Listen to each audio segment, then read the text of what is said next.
انسان کا علم اس کے نفس کی جہالت کو صاف نہیں کر سکتا۔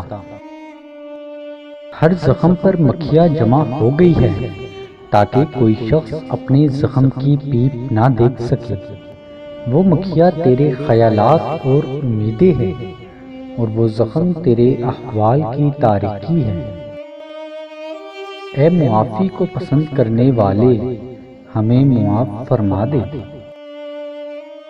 اے پردہ پوش، ہمارا پردہ نہ اٹھا، امتحان میں ہمیں پناہ دینے والا بن جا۔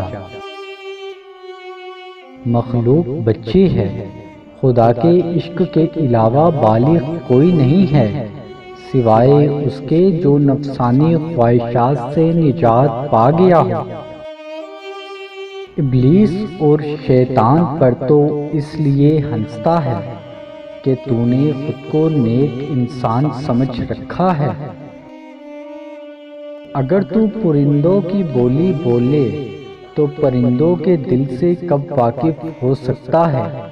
اگر تو بلبل کی چہچہاہٹ بھی سیکھ لے تو کیا جانے وہ پھول سے کیا کہتی ہے؟ وہ علم بوجھ ہے جو اللہ کی جانب سے نہ ہو۔ اللہ تعالیٰ جب کسی بندے سے ناراض ہو جاتا ہے تو اسے پاک لوگوں کی عیب جوئی میں مصروف کر دیتا ہے۔ کسی کی شرم یا تکلیف کی وجہ سے آئینہ اور ترازو کب چپ ہوئے ہیں؟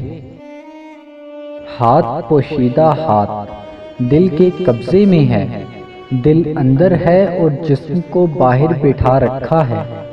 دل کو شاید مہر سلیمانی مل گئی ہے جس نے پانچوں حواس کی مہارت موڑ رکھی ہے۔ باہر کے پانچوں حواس اس کے تابع ہے، اندر کے پانچوں حواس اس کے محکوم ہے۔